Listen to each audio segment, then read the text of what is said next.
la sesión por un momento para declararnos en comisión general y atender varios pedidos para este proceso. Por favor, prosiga, señor secretario.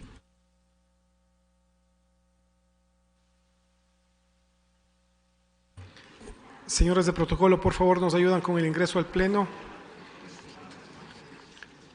del señor doctor Nicolás Salas Parra, académico.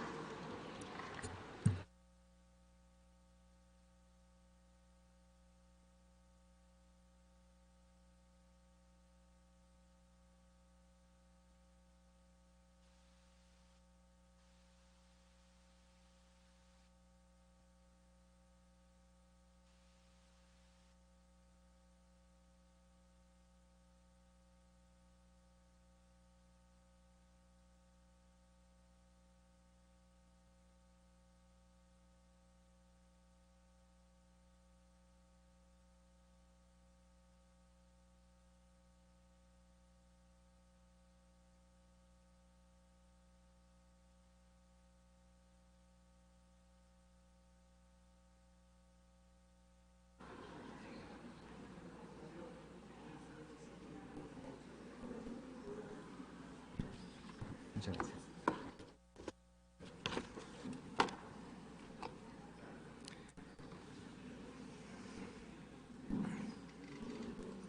Muy buenos días, señor presidente de la Asamblea Nacional, señora vicepresidenta, señor vicepresidente, señoras y señores asambleístas, muy buenos días. La denominada cuestión criminal o fenómeno delictivo es un problema sumamente complejo y de alcance mundial. Se encuentra con nosotros todos los días y en cualquier lugar escuchamos sobre él. Y respecto a la cuestión criminal, todos tienen algo que decir. Está la voz de quienes conocen desde su punto de vista algo sobre la cuestión criminal. Criminólogos, juristas, sociólogos, antropólogos. Está la voz también de quienes no conocen científicamente la cuestión criminal, pero a veces creen conocerla. Hablamos de la voz de los medios de comunicación. Está la voz también de la ciudadanía, quien reclama por más seguridad y más protección a sus bienes jurídicos. Encontramos también en la discusión de la cuestión criminal a la voz de las víctimas, reclamando por más y mejor reparación y también reclamando por volver a ser parte en la solución del conflicto que en algún momento fuera expropiado por el Estado. Está la voz de las personas procesadas, de quienes se encuentran en las cárceles también.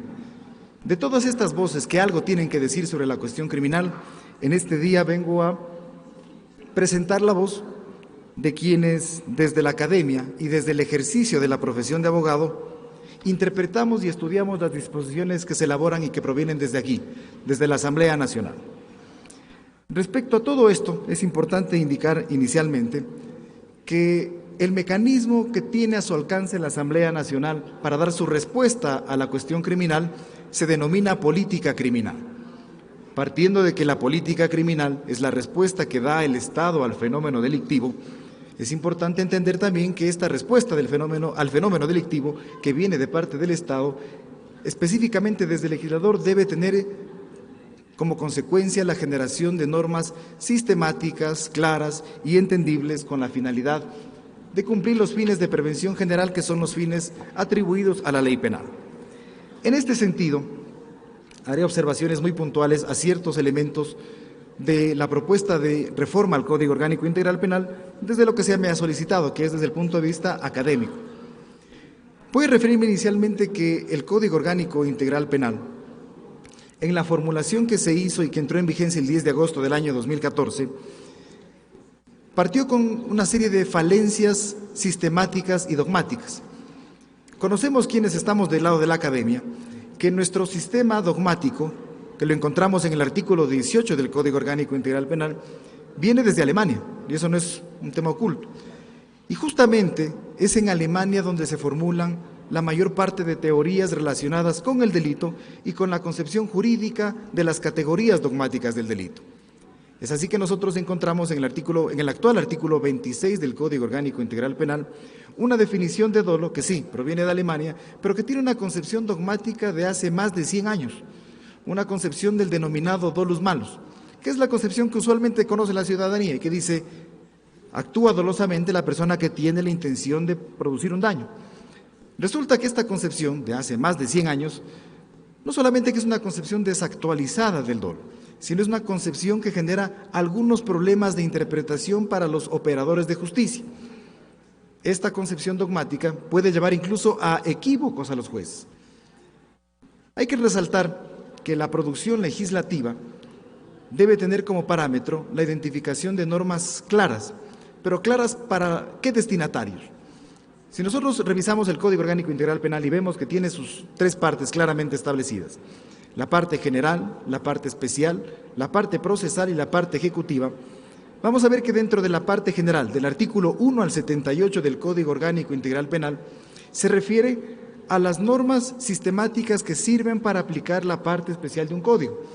Del artículo 79 al 397 encontramos la denominada parte especial, que son los tipos penales, es decir, las conductas que generan lesión o peligro a los bienes jurídicos que ha decidido proteger el legislador. Y me voy a referir en estas 2 partes principalmente. De estas 2 partes que hacen la parte general de un código penal, una parte está dirigida hacia los operadores de justicia y otra parte está dirigida a los ciudadanos. Y en este sentido tiene que la redacción ser totalmente clara.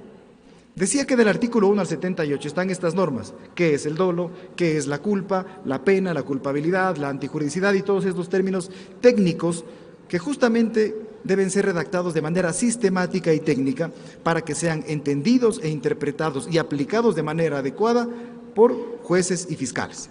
Esa es la primera obligación como Asamblea Nacional. Y la segunda, la de la parte especial, es decir, los tipos penales. Les decía, del artículo 79 al 397 del Código Orgánico Integral Penal hay una serie de conductas y aquí la obligación del legislador es distinta. Como estos artículos no están dirigidos principalmente al juez de garantías penales ni a los fiscales, están dirigidos a la ciudadanía, es decir, que en la medida en la que un tipo penal está claramente redactado, en esa misma medida se pueden cumplir las funciones de prevención, porque mientras la ciudadanía puede conocer y entender un tipo penal, en esa misma medida se puede disuadir el cometimiento de esa conducta. De la misma manera, me referiré específicamente al concepto o a la indicación de lo que es el dolo en nuestro sistema. Bajo el proyecto que se me ha puesto en conocimiento, la concepción de dolo que se pretende modificar en la Asamblea Nacional corresponde a una nueva concepción de dolo, bueno, no tan nueva, lleva más de 50 años de vigencia en la dogmática penal, que es la concepción del esquema finalista del delito. Y esta concepción trae al dolo con 2 elementos, conocimiento y voluntad. Este conocimiento y voluntad, que es una definición de dolo más actualizada y más adecuada para lo que es el Código Orgánico Integral Penal, debe ser incluida ya en esta reforma al Código Orgánico Integral Penal con un elemento adicional, que es la concepción del error de tipo y después, cuando se analiza la culpabilidad, el denominado error de prohibición. Si se incluyen estos 2 elementos, que no son una novelería, que no son algo nuevo, porque digo, lleva más de 60 años de vigencia en la dogmática penal, se puede también promover una aplicación sistemática y adecuada. Esto tampoco quiere decir que si no se incluyen estos 2 artículos del error de tipo, error de prohibición y una nueva concepción de dolo, los jueces no tengan la obligación de aplicarlos y de hecho lo vienen aplicando, pero sí ayuda a que dar seguridad jurídica al ciudadano y saber que si está del lado de la imputación o si está del lado de la defensa, pueda aplicar de manera adecuada conceptos que están claramente establecidos en el Código Orgánico Integral Penal. Y de esta manera se pueda regular de manera adecuada el ejercicio del poder punitivo del Estado. Hay que recordar finalmente, tengo una intervención limitada, de que en la realidad, al día de hoy, tenemos más de 40.000 personas privadas de la libertad y que justamente la política criminal del Estado, ¿sí?, en algunos casos guiadas desde el legislativo, ha llevado a que existe una inflación de población carcelaria y lo que se debe prestar atención es los delitos por los cuales las personas se encuentran privadas de la libertad. Y hay una estadística reciente que establece que más del 33% de las personas que actualmente están privadas de la libertad sin sentencia, que corresponde también a las personas que están privadas de la libertad en condiciones de hacinamiento.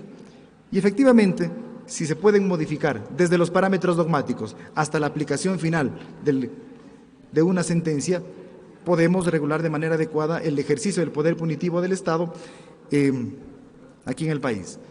Esta es mi intervención, les agradezco mucho por esta oportunidad y muy amables. Buen día.